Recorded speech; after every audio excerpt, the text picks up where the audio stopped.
Getting myself in trouble. They had like turned this around their building. But Amy realized this season.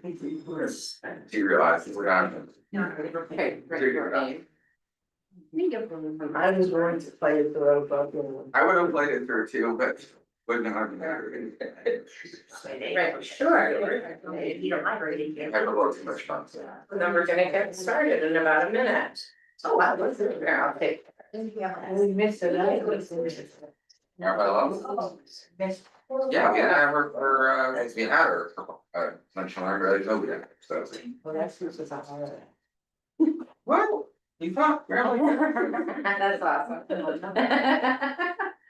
We all carry more than one day, so that's the beauty of our. Friday. I mean, oh, you know, everybody pretty much, you know. Oh. You're welcome. Oh, be here. Not the day, but your, Songs like- it's not only your name, but your. Oh. Relationship also.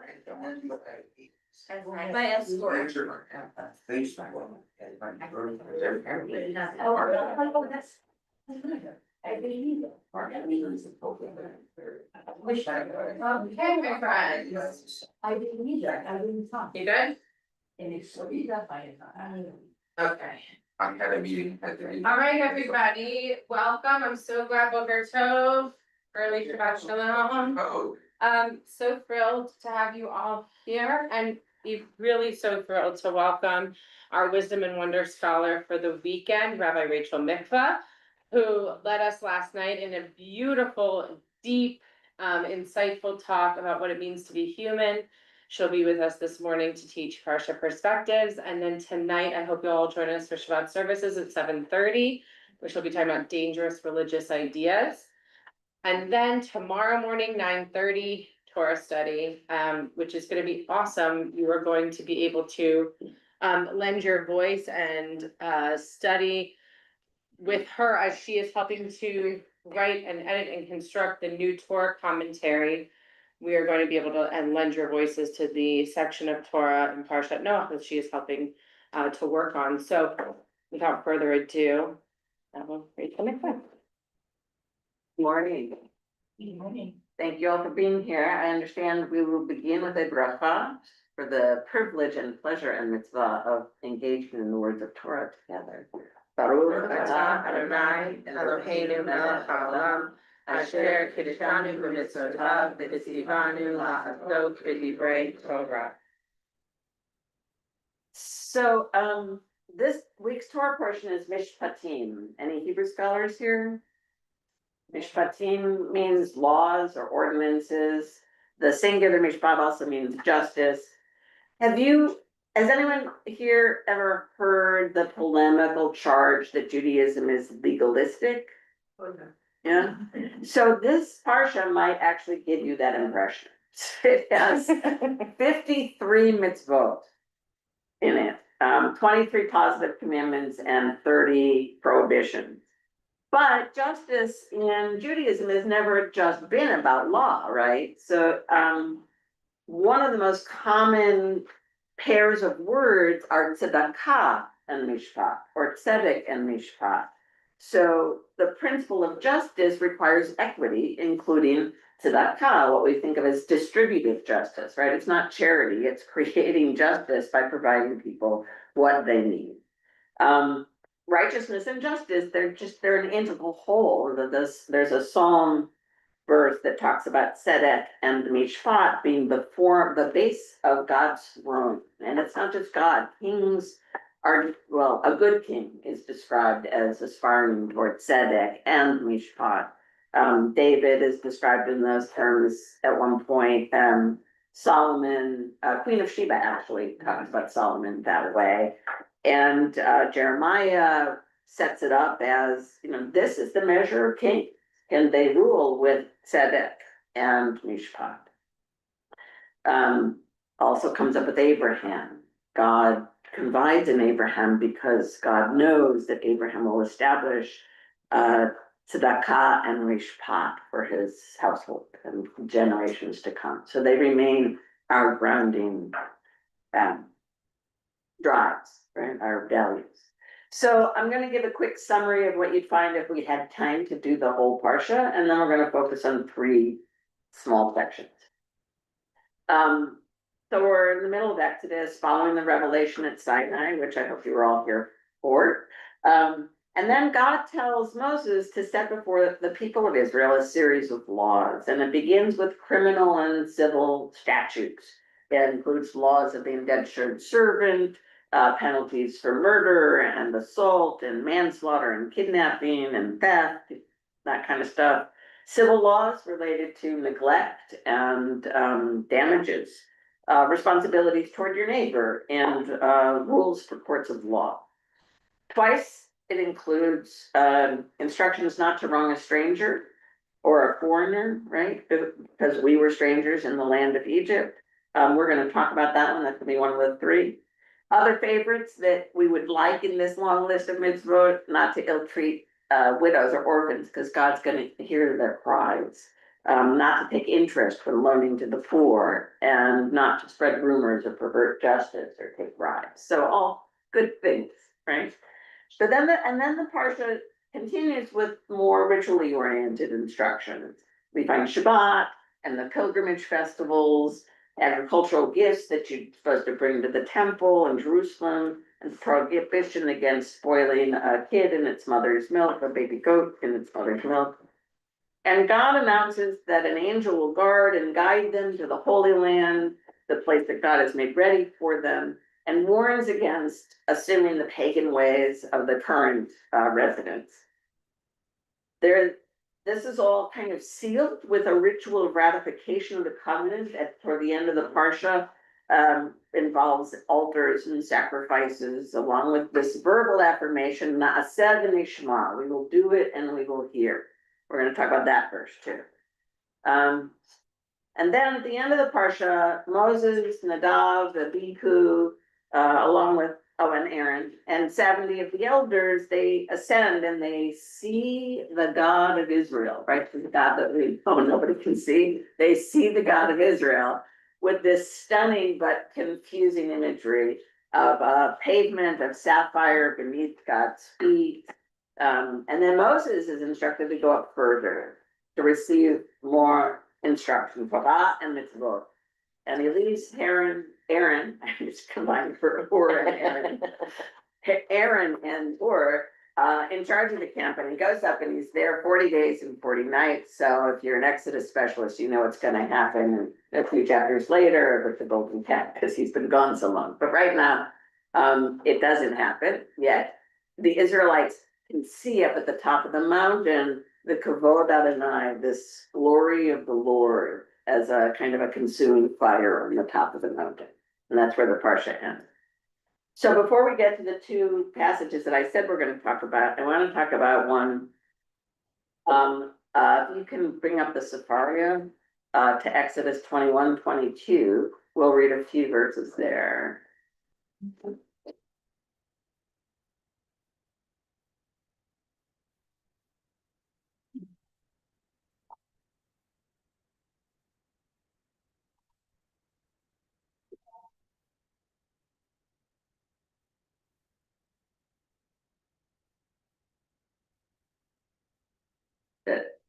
Is it 22 Yeah.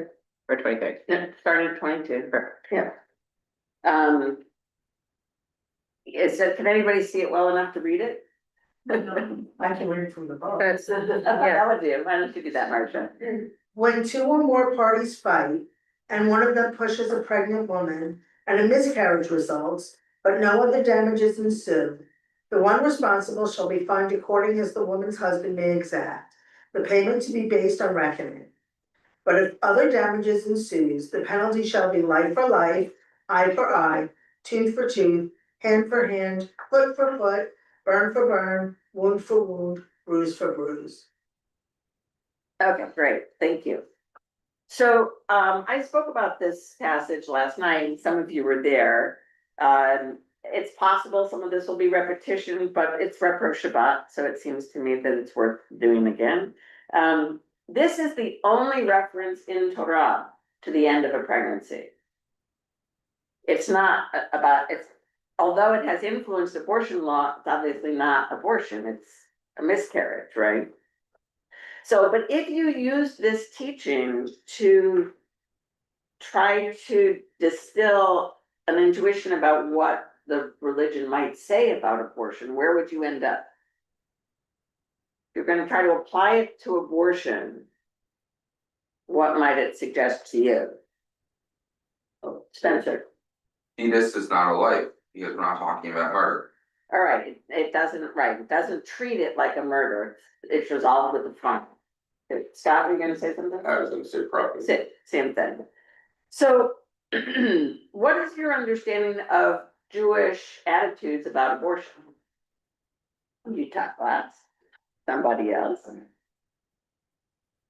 I know you all know something about this. If the mother's life is in danger, then the mother takes precedence of the fetus. All right, so certainly if her life is in danger, all Jewish authorities would agree on that. What else have you? I think I've always been told that the baby's head and shoulders have to be out for it to be considered a baby. And then also, I think even very religious people don't even think of it as a full person until 30 days, right? They won't. In terms of mourning consider- rituals. Right. Yeah. Right, so, It's not, it doesn't become alive until they take their first breath till God breathes. so the halacha has determined that until it's in the majority of the body has emerged from the womb, it is not a person. And the mother's life will always take preference. Once the majority of the body has emerged, before the breath even, but the majority of the body is out, it has equal standing and you have to try to save them both. If there's a critical condition, you can't set aside one life for another. But it tends to be relatively accepting of abortion because a fetus is not a nefesh, a fetus is not a life. And so even some Orthodox authorities have other conditions other than the woman's life in danger that they would accept abortion because the woman's welfare is given precedence. All right, now we're gonna read in the packet the Septuagint translation. Well, the translation of the translation, right? The Septuagint was a Greek translation from the Hebrew that was commonly read. It was written and first read by Jews, but Greek-speaking Jews who lived around Alexandria, North Africa, that region, right? So, but it became very, very influential in early Christianity. So let's see how the translation, again, the English translation of the Greek, translating the Hebrew, how this reads. This you won't have in your Torah, of course. So did anybody read the screen? Or actually from the packet, you have the packet, yeah, read from the packet. Yeah, right. And if two men strive and smite a woman with child, and her child be born imperfectly formed, he shall be forced to pay a penalty. As the woman's husband may lay upon him, he shall pay with evaluation. But if it be perfectly formed, he shall give life for life, eye for eye, tooth for tooth, hand for hand, foot for foot, burning for burning, wound for wound, stripe for stripe. Okay. Recognizing that a lot of the specific word choices are different, but what kind of substantively feels different about this translation? Stop. It says, and if two men strive and swipe, why two men? One man hits a woman, it's okay, two men have to hit a woman. This is actually implied in both, but it's a nice point. The idea is that they're fighting with each other and she's hit as collateral damage. Oh. Yeah, Helen. I think this says that if the child does not have any imperfections, then it is considered a murder as. And it were a life would have to be given for it. Excellent. You are definitely zeroing in on what has become a critical difference in the way Judaism and Christianity treat abortions. So in the Torah that we read translating from the Hebrew, the word ason was about damage to the woman. right? If the woman is not otherwise harmed, then it's just a fine. It is about her welfare. But here, it's about the status of the fetus. If it is, how far along are you, right? That's this question. How long has she been pregnant? How well developed is the fetus? So, that's, hold on, I just got lost in my own notes. So this is what has led, as I talked about at great length, the Christian tradition to focus a lot on the idea of ensoulment and when is a fetus a person, and it has varied widely and wildly over centuries in ways that the current political discourse doesn't always acknowledge. But it has always been focused on this question of ensoulment. When is this fetus a person? And focuses on the fetus rather than the mother. So to see that distinction a little bit more, let's look in the packet at a passage from Arachin. There's a Mishnah and then a little bit of the Talmud around it, a little bit of the Gemara around it. Well, actually, before we read Arachin, we can read Oholot. So this will reinforce what you already knew. But can I have a reader for the Mishnah Oholot 7:6 passage? The bold, you're probably used to this, but the bold in these translations reflect the word that actually exists in Hebrew, that it's translating from, and that which is not bolded is the English that's required to make it make sense in English. That's great, isn't it? Hebrew can be a very terse language, so, a long story in the Talmud is about this long. Right? That's like a novel. Anyway, can somebody read Oholot? Okay, Yeah. if a woman is having trouble giving birth, they cut up the child in her womb and bring it forth limb by limb, because her life comes before the life of the child. But if the greater part has come out, one may not touch it, for one may not set aside one person's life for that of another. Ooh. Right, so this is kind of rapid. Yeah. And of course, it doesn't mean you can't touch it, it means you can't harm it, right? You can't. Do you think this could actually happen, that they cut up a child in the womb? Well, it's kind of what an abortion is, Kind of what? kind of what an abortion is. I don't think you cut up a child in an abortion, huh? Well, I think you're talking about, you're talking about 2,500 years ago, no more, 3,500 years ago, or, well, this is well, probably. this first mission is century. from the, right, for a second. Okay, so let's say 2,000 years ago. What do you think, how sophisticated do you think surgery was then? Well, I don't know if they would. Roman cut up a era. child You and let have a another woman guy giving come in. birth, and we know in many cases, we have thousands of people with C-sections now, and the baby isn't coming out. And all of a sudden, maybe the baby gets strangled and dies, and now there's this kind of dead baby in the mother. Okay. What are you gonna do, right? So they probably did do this, they probably did something like this, right, to get the pieces out of the mother. If you have a fully formed fetus and you're in the middle of birth and and this happens still today, we have maternal death during birth, even with the availability of modern surgery and C-sections. But if you had to somehow stop the birth at that point to save her life, you would have to, something graphically horrible to the child. You wouldn't want it to happen, obviously. But if you're trying to save her life, it might be necessary. All right, let's go on to the Mishnah Arachin. But I just want to highlight, the graphic part was eye-catching and soul-catching. But I do want to highlight that the halachic distinction is the greater part of the body has emerged, right? At that point, you have to try to save them both. Okay, so somebody want to read the Mishnah Arachin? In the case of a pregnant woman who is taken by the court to be executed, the court does not wait to execute her until she gives birth.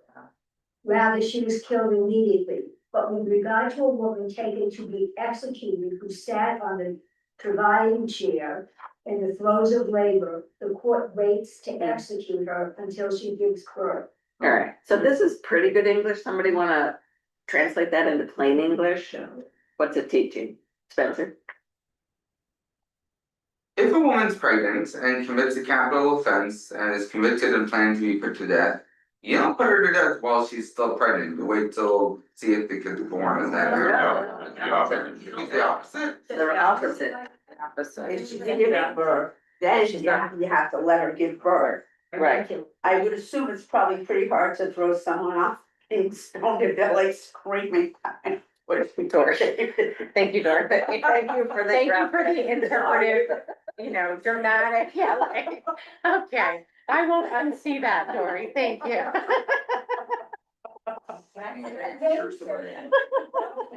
Right, so if she's pregnant and she is declared guilty by the court and to be executed for a capital crime, and she's pregnant, you'd still kill her, you don't wait for the baby to be born. But as you were saying, Dory, if she's in the midst of labor, you do.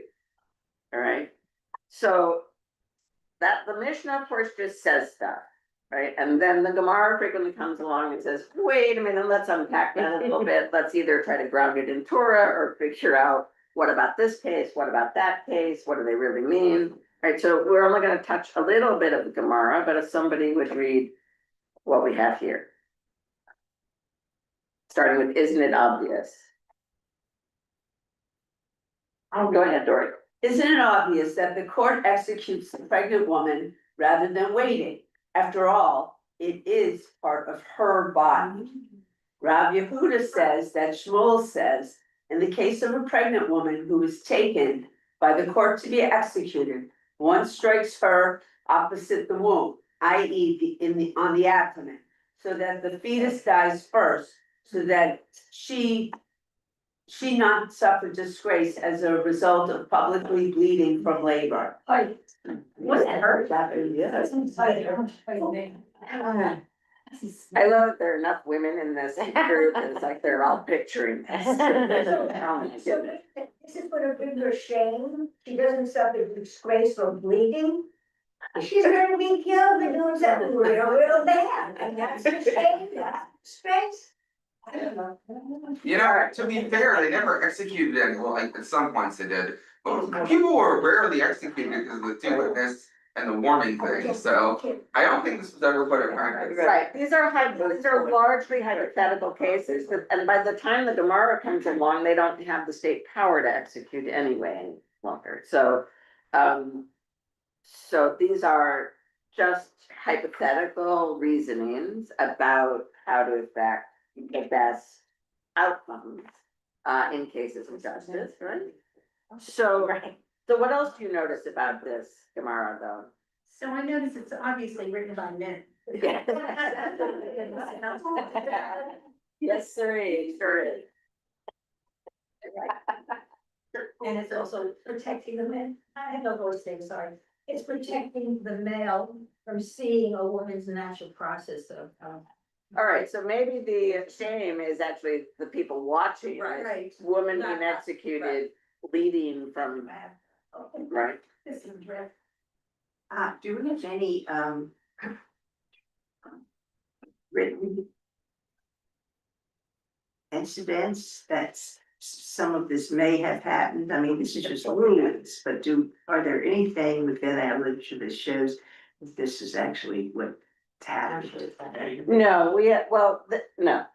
There's actually a whole book by a wonderful Jewish scholar about capital crimes in antiquity.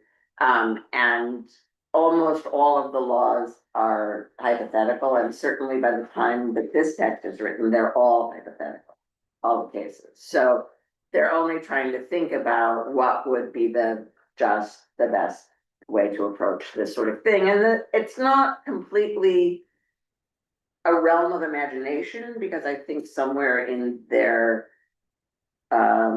faith, they imagine that they will be returned to the Holy Land with state power and need to have courts of justice that work the way God intends them to, and they need to have figured all this stuff out.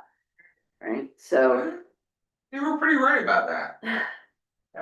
Yeah, and I wish they were a little more careful about the justice that they execute, but Yeah.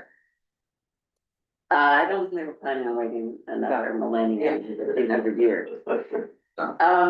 So, I have another observation. yes, please. Her body, her choice. Right, it is her body, right? The fetus is part of her body. It's so obvious that you're only executing one person because the fetus is just part of her body. So even written by men, this is for today's moment, a very liberative affirmation, right? But actually, they did return because this is Babylon. Didn't Persia come later and then we went back to Israel? Some 40,000 people went back to Israel. So the Babylonians destroy the first temple. Right.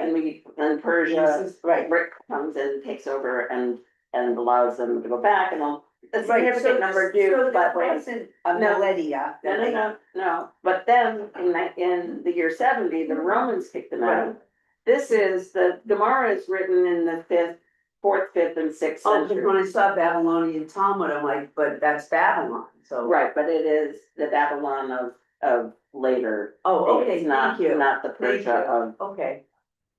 There are formal historical words to help to separate the Persian empires, but, Okay. but this is the later one. Okay, thank you.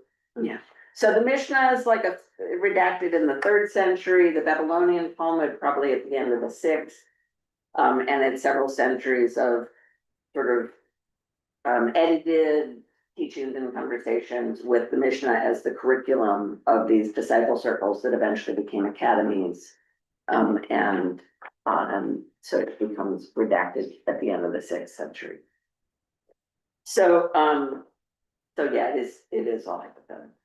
The other thing that I notice, is even though the disgrace seems misplaced, right? Because she is being executed for a capital crime and that seems to be the disgrace.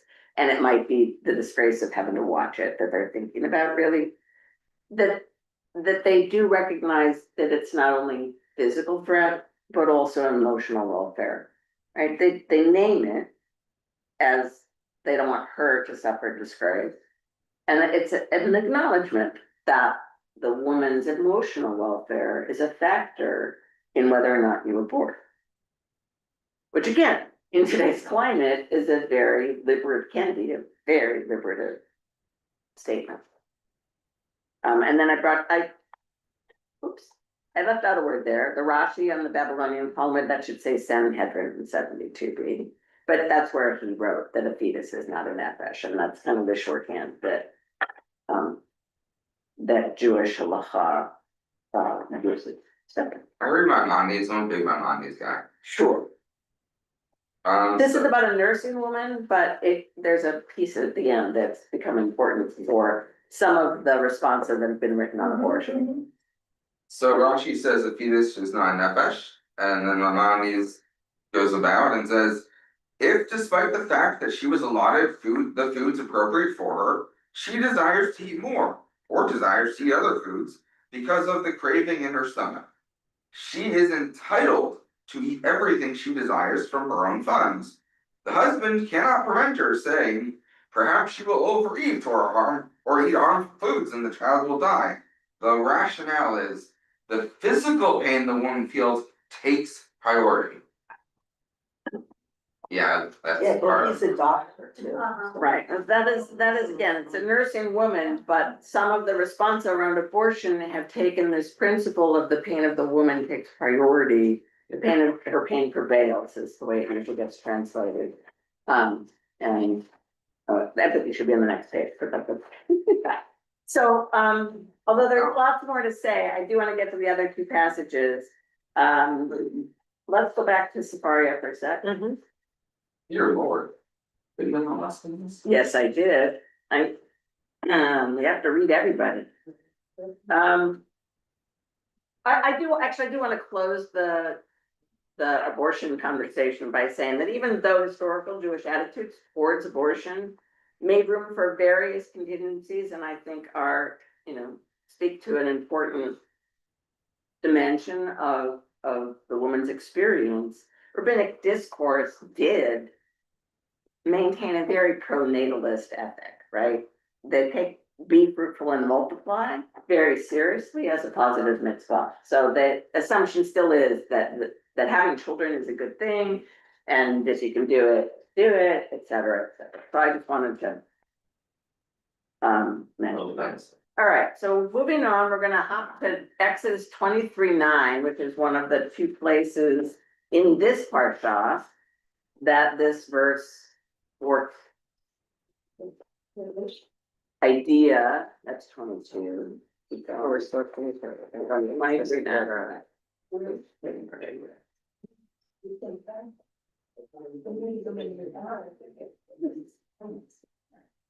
All right, can somebody read 23:9 for us?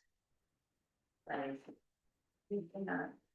can read it. You shall not oppress a stranger, for you know the feelings of the stranger, having yourselves been strangers in the land of Egypt. All right, this is one of the most often repeated refrains in Torah, right? And actually in Tanakh it comes to, because what is the natural response to having experienced depression? For other people. When you get power, you do what was done to you. It helps preserve your power and so in order to overcome that natural instinct that humans have to exercise, to be oppressive, if you get power after having been oppressed, it says no, you can't do that, right? So I think about this, but this isn't just about. This doesn't say what you can't do, it also says why. Because you have empathy for the stranger. Empathy, right? The idea, and for the most part, Jewish tradition doesn't command feeling, because you can't control your feeling. It controls what you do. The mitzvot are about action, not feelings, for the most part. Even you shall love the Lord your God and you shall love your neighbor are translated by the halakha into actions you're supposed to do to show it. But empathy is a mitzvah. Yeah. What I find interesting here about the having been having yourselves been strangers in the land of Egypt. Yes, it's a why, but I think the reason here we need a why is because it is so natural for people to oppress or degrade or in some way take over other people when they're in power. That there's almost a need to say, okay, yes, Torah says do this, but no, here's the why, and it's really important. Right, right. So what do you think about empathy as a mitzvah? I do too. And Bunny likes it. What? That Bunny, Yeah, the former and the. likes it, yeah. You want So- that? And the reason Bad Bunny sort of speaks to it, have you been following the assault on empathy that's come largely from the right-wing world? Yeah. Largely from the Christian right. So I put some of these voices that you might not like in the packet. Let's look at them.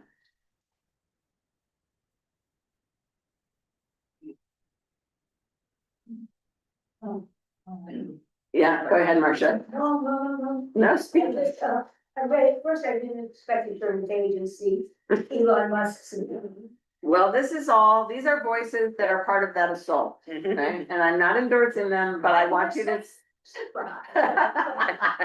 then I see the Joe Rogan Experience podcast, double my stars. Well, now you get to read what he said. I'm burning this page later. You can burn it. Hold on one second, Marcia, go ahead, read it, just so we can hear you. The fundamental weakness of Western civilization is empathy. All right. Imagine why he would say that. Just try to put yourself in that logic and mindset. Why might he say that? Because they're complete narcissists. No, because there's actually no capability, I think, within their minds to have any of those feelings. I don't think they're capable of it. All right, so I think that is something we frequently assume. And I want us to dig a little deeper into the mindset I'm not saying to agree with it, I just want to understand it. She's asking you to have an empathetic presence. Nobody would go out to be ICE to deport them if they had empathy. If these people had any empathy at all, they couldn't do their job. All right, so that there are tough things that need to get done, that if you have too much empathy for the people that will be hurt by it, you wouldn't be able to do it, right? So that would be part of it. Marcia, and then I thought I saw a hand here, Bobby. Well, because those people are bleeding heart liberals, so, that really doesn't matter. But there is empathy too. I don't know why I'm saying this, please don't hate me. The ICE people, they're doing their job, they believe, don't shake me head yet, they believe that they are ready wherever of terrorists, of domestic terrorism, of all of this. Now that I'm saying this, I'm stupid, that's right. Well, I have they close to Americans. Right, I don't want it to become I don't think there would be a debate in the room about ICE. I don't want it to become a conversation about ICE. I just want us to understand the perspective and the mindset that informs it. But why is he saying Western civilization as opposed to what other civilization that does not have empathy? And why is that important? Plenty of civilizations. Okay, but currently, what is he? Russia. China. Russia and North Korea. well, not just them, but it's the Muslim mindset also. Where empathy Yes, yeah. is not, involved, so is he pitting us against all these other civilizations? Well, I think that from these right-wing voices, there has been a class of civilizations that is the West versus the rest of the world. And that there are values in the West that Would weaken us. that are critical to maintain. And the strength of the West is critical to maintain, but he argues that there are also values that grew out of the Enlightenment, et cetera, that weaken us. Yeah. And if we have too much feeling for our enemies, we won't be strong enough over against them. That's kind of the simplest version of it. Sure. So Elon Musk donated Starlink free to the Iranian protesters. He donated Starlink free to all of the people that suffered from floods and tornadoes where we couldn't get communication in. I see that, and that certainly was not a profit motive. I see He was that paid. is, pardon me? Government paid him for Ukraine, I think he thinks he's made it back then. I don't think, I mean, I just read this morning in the Wall Street Journal that he donated it free to the Iranian protesters. I don't think that this, I think that this, It was a selfish thing. it was a selfish thing to donate Starlink. They're gonna be Yeah. subscribers. They believe the way he believes. I think there's a personal, I guess, judgment. He thinks he's being impacted. I think there's a personal element, an individual element, versus a group. I mean, we could look at and make, some things are more clear cut when it comes to empathy. But I think other things, some people try to be empathic, but maybe they're not. I'm not referring to him.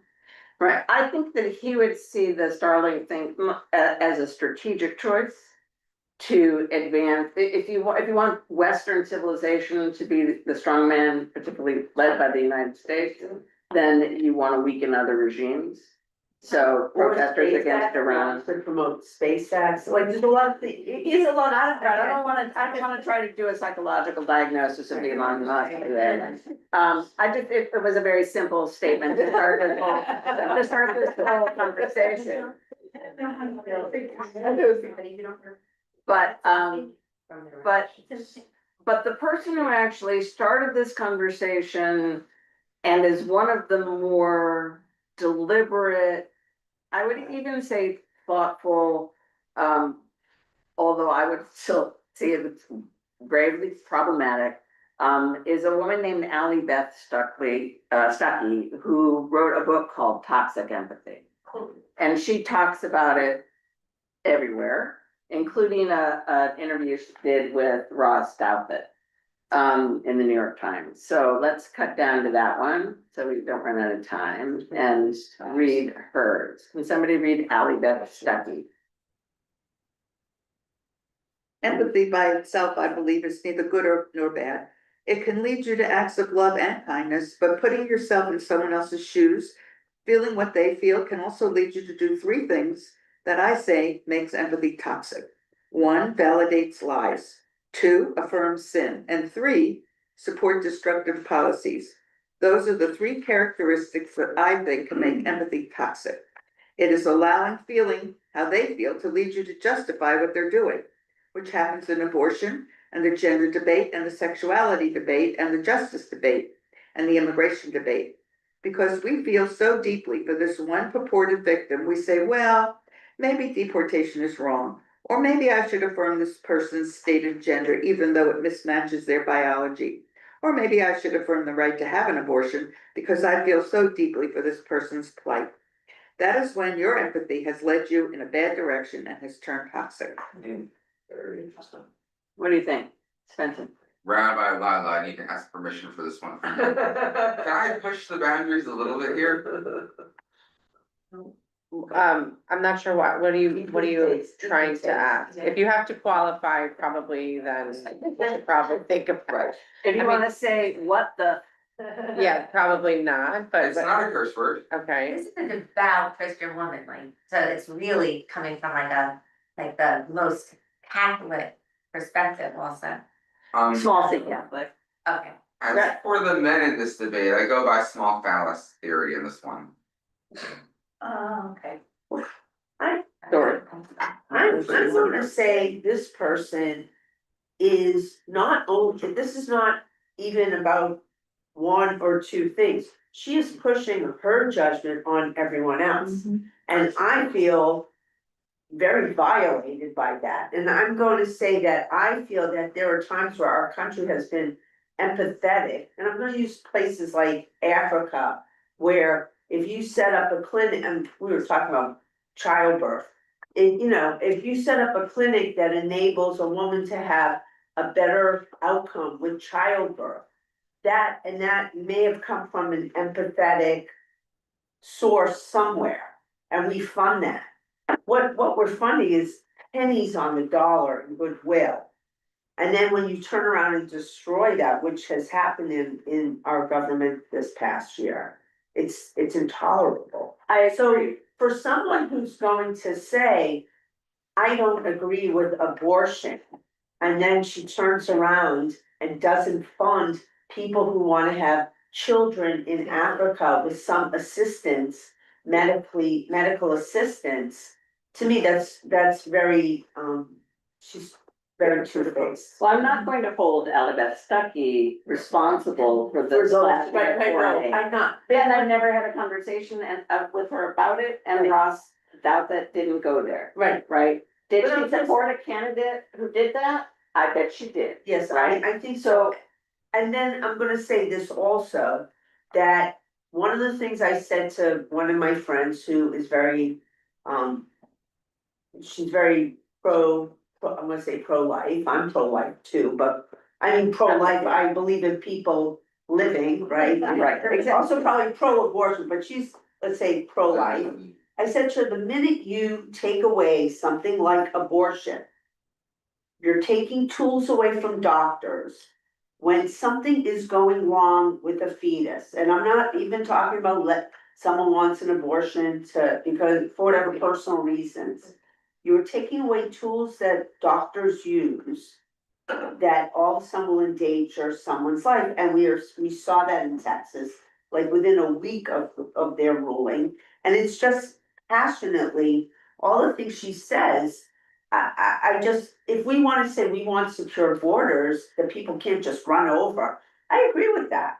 But there are ways, not even a wall, that we can make things better to secure our borders. Right. So the whole talk last night was about the ways in which religious values embed themselves in the culture and get translated into law, forcing one particular perspective on the whole body politic. So I agree with you, obviously. However, if I stop the quote at, there are 3 things that could make empathy toxic. 1 is to validate lies, 2 is to affirm sin, and 3 is to support destructive policies. I don't think I would necessarily agree with it, but it wouldn't push all my buttons the way it does once she gets into her particular political perspectives, all of which I disagree with, right? Granddaughter. I don't think like empathy is as pivotal as she thinks it is. If by putting yourself in somebody's shoes, you validate what they're doing, then like somewhere deep down in your heart, you do feel for them. You don't disagree with them as much as you think you do.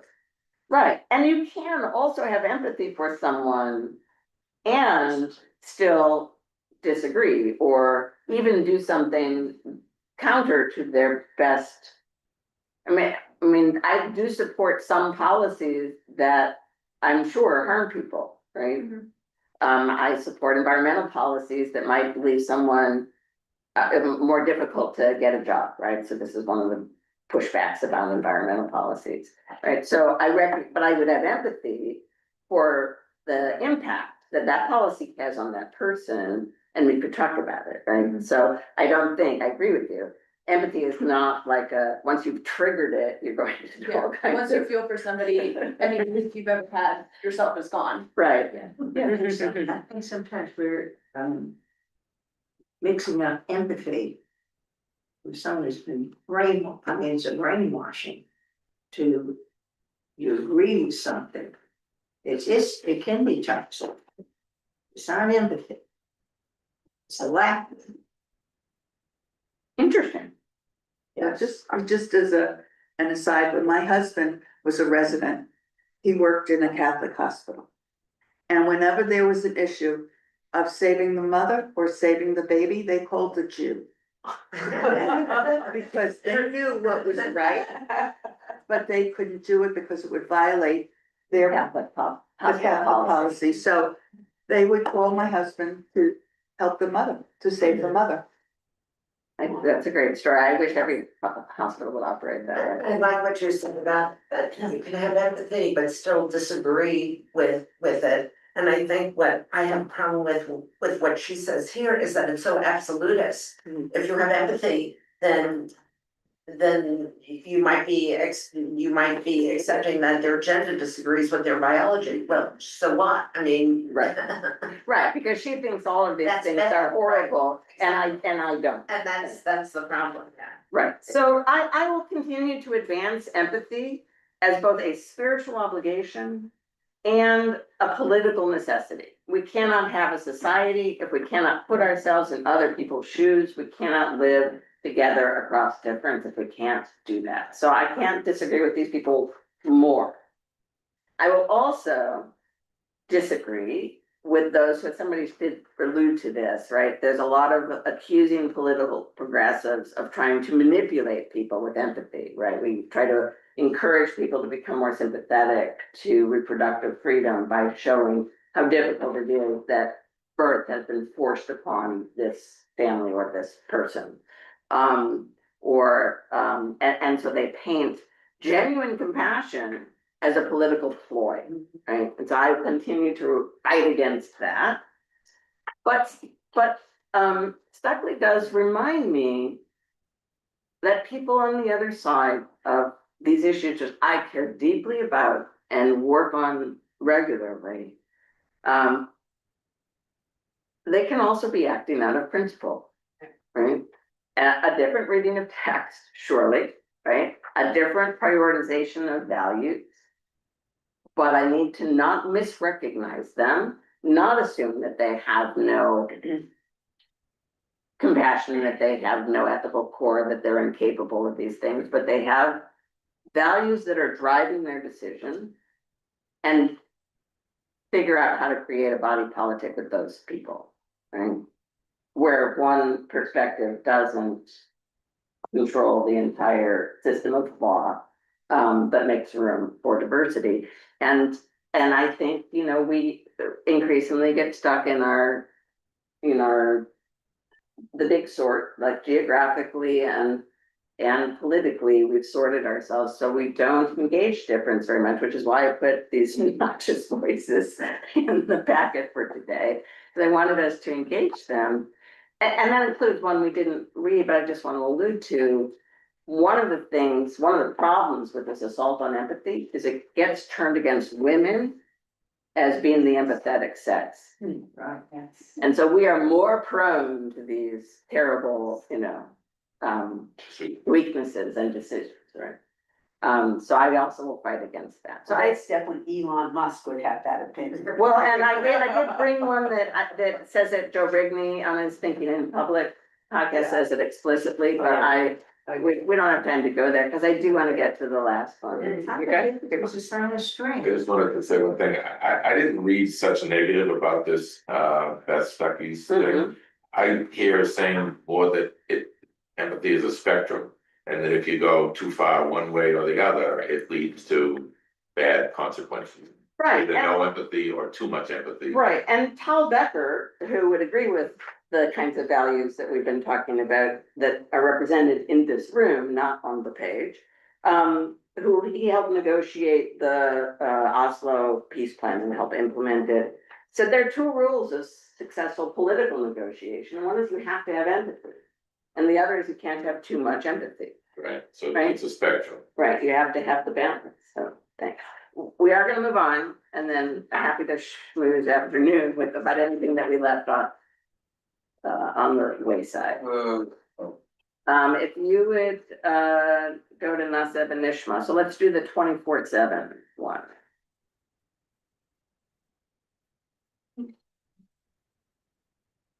But actually, let's start at verse 3, get back there, Extra 24. 24:3. Now I'm gonna email something to you. All right.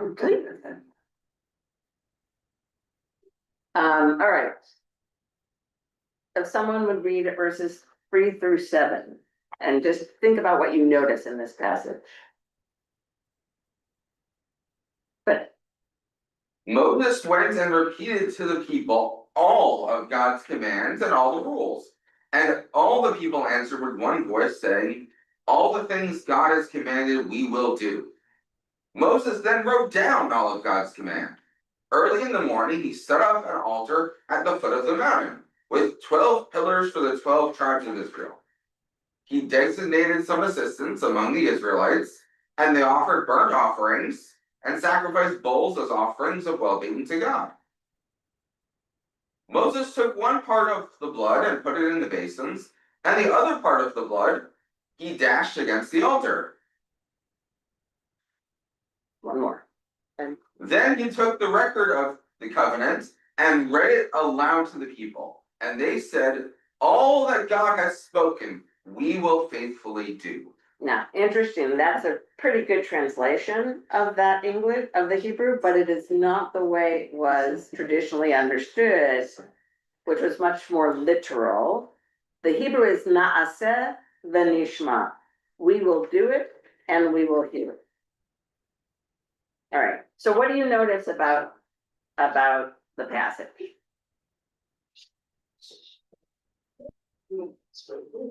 That was a great, very good job. Notice anything? Other than the blood, let's leave out the blood and the basins and all that, let's talk about the other stuff. How do you do it before you hear it? All right, so very interesting, love that, we'll come back to that question, what else do you notice? Spencer? The Israelites were ready, assistants were appointed, there was a system put in place, and multiple times they said they'd do it. Well, right, it gets repeated, and it's actually appears again or earlier in 1908, before they heard any of it, right, before this whole list of the 53 pits vote in this Parsha, for instance. And everyone was there. Okay, they're all there, they write it down, it's read to them again, all right, first it's oral, then it's written down, then it's read to them, and at each point they're saying, okay, yep, thumbs up, right, and this time they say, we're gonna do it, and we'll hear it.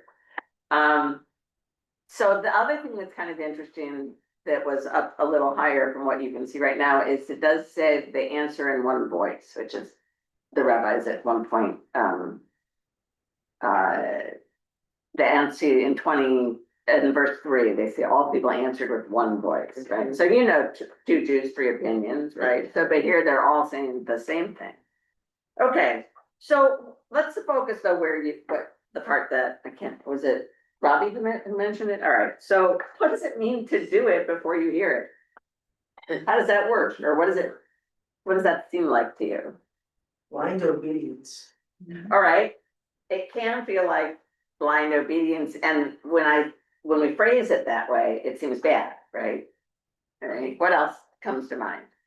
I think it means that action, the action is presence, it's in the here and now. You know, you can sit there and say, oh, with empathy, oh, I feel so badly about those people, and you can sit here all day and say how bad you feel, but you're not doing anything. So I think it shows that you're here, you're physical here, and you should be doing things, whatever things you're supposed to be doing, you do. How do you show something? You do it. You don't just talk about it. All right, it prioritizes action. Action. And our tradition prioritizes action. So that, in that way, we can see it in a more positive light. What else?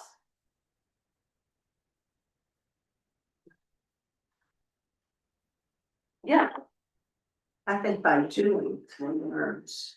So action is important, it's a way of understanding.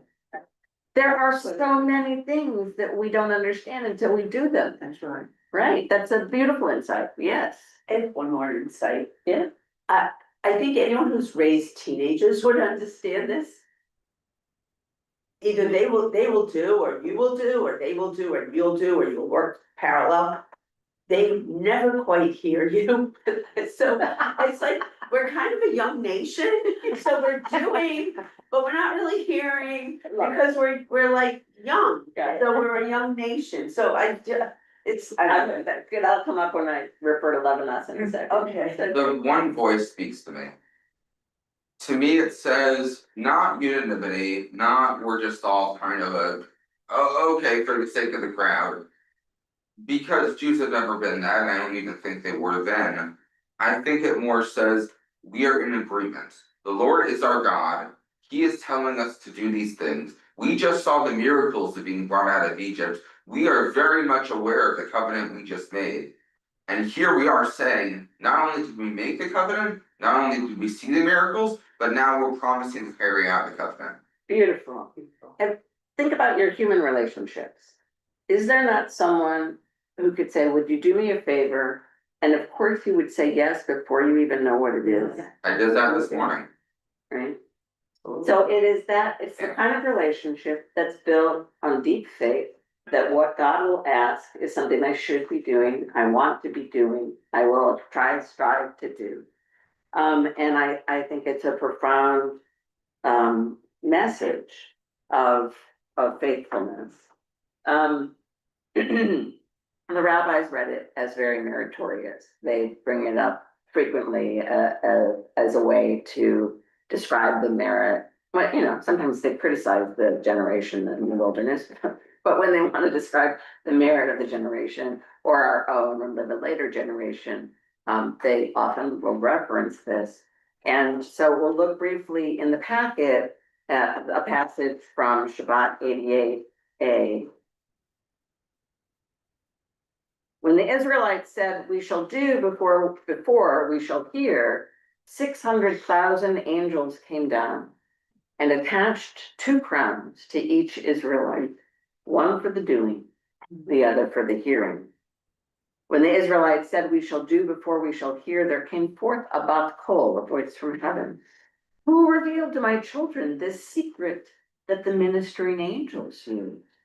As it is written, bless God, angels who are might of strength, it probably says mighty and it's a typo, and do God's word, to hear the voice of God's word, right? Do God's word, hear the voice of God's word, in that same sequence that we have here, doing before hearing. First they do, then they hear.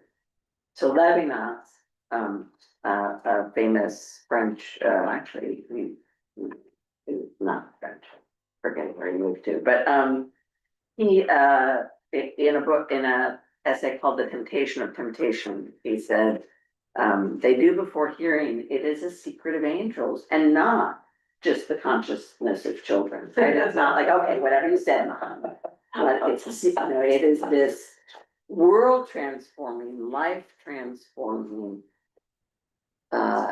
affirmation of how to bring God's teaching to life.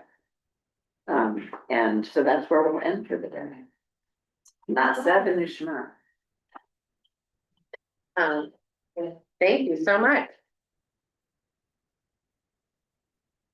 I'm still, just as I've been sitting here thinking so much about this notion of empathy as a mitzvah. And it's not a category that we usually think of empathy as an obligation. We teach about having an empathetic presence. We hope that we can learn to stand in somebody else's shoes. But if we begin to think about it as a sacred obligation, as a mitzvah, as a command from God, how different does that allow us to approach one another, people around us, the world, ideas, concepts? What does it do to the table that we can metaphorically sit around to actually hear and to listen to another perspective and another viewpoint? I've been thinking a lot about Priya Parker's book, The Art of Gathering, which, as we think about, that lost art of what it means to engage in conversation and meaningful conversation. And I think if we think about empathy, the idea of hearing and listening and doing an action, or doing and then hearing, as an obligation, as a mitzvah, as a command, and allow it to understand that it elevates us from the everyday to the realm of the sacred, that work is sacred, how much more ambitious and motivated will we be to actually engage in it? So thank you for that. That was really beautiful, and early Shabbat Shalom, and see you all tonight.